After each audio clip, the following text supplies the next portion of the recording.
Magandang gabi po sa inyo mga ka-idol. Dito lang po ako. Nagpa-admit ako kasi may sakit ako. Kasi hindi ko na kaya. So yun lang. Gusto ko mag-vlog nga ako bukas kaso ito yung sitwasyon ngayon na dumating sa buhay ko. Kaya shoutout sa inyo lahat po. Lalo na kay Ate Rose Flores at saka kay Tita Sisi. Shoutout sa iyo Tita Sisi. At saka kay mga Florida. Shoutout po sa iyo. At saka kay Ate Esther Fernandez. Shoutout sa iyo Ate Esther Fernandez. Sa inyo lahat po mga solid supporters. Shoutout sa inyo lahat po. Ito na po ako ngayon kasi lahat po. Yan. Yan po. Sinabi ko sa lahat ng totoo. Kasi kita ko na yun sa itlog ko. Lumaki tapos ilong lagnat ko. Wala naman akong sipon lang. Ano lang. Kaya sakit yung ulo ko. Parang nasa apoy ako. Nakaano sa apoy kasi init na yung katawan ko. Hindi ko maintindihan kung ano. Lagnat ba to? Kaya na-stress. So yun po yun. Ang mga kasama. Ang kasama ko po ay kapatid ko. Pinuntahan ako. Ayan dito. Kanina. So yun po. Maraming salamat po. Hindi sa ngayon na po.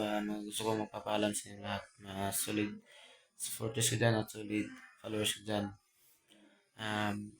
Pagpapasensyahan mo na ako. Pagpasensya na kayo kasi magkasakit kasi ako eh. Hindi pa ako maka-vlog. Kasi ito na yung yung dumating sa buhay ko. Kung sino gusto tumulong dyan, PM mo sa Facebook. Kasi pumunta kami dito, wala po talaga.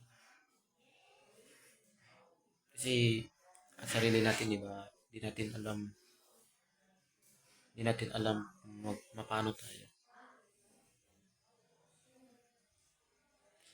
Kaya maraming salamat po sa inyo mga solid supporters ko. At sana pagbalik ko sa pag-vlog ko, nandyan pa rin palagi kayo na nag-abang sa vlog ko sa Explore. Ayun, maraming salamat po sa inyong lahat. Kasi may pupuntahan pa kami agad kami sa taas. Tinawag na kami. Kasi bawal daw mag-video doon. Sinabi na mag-video nga ako kanina eh. Bawal daw sa amin. Kaya dito naman ako nag-video. At sa inyo. Alam mo na kasi hindi pa ako ma-explore. Mga ka-idol. Kasi ganito ako nag-admit na ako. Kasama ko yung kapatid ko. Ayan. Walang-wala po. Wala ko pera. Hindi naman dito. Wala talaga. Pilit ko, magpagawa muna ako ng pilit. Sige po. Alam po sa inyo lahat. At sana pagbalik ko sa pag-explore, abangan niyo po yung video ko.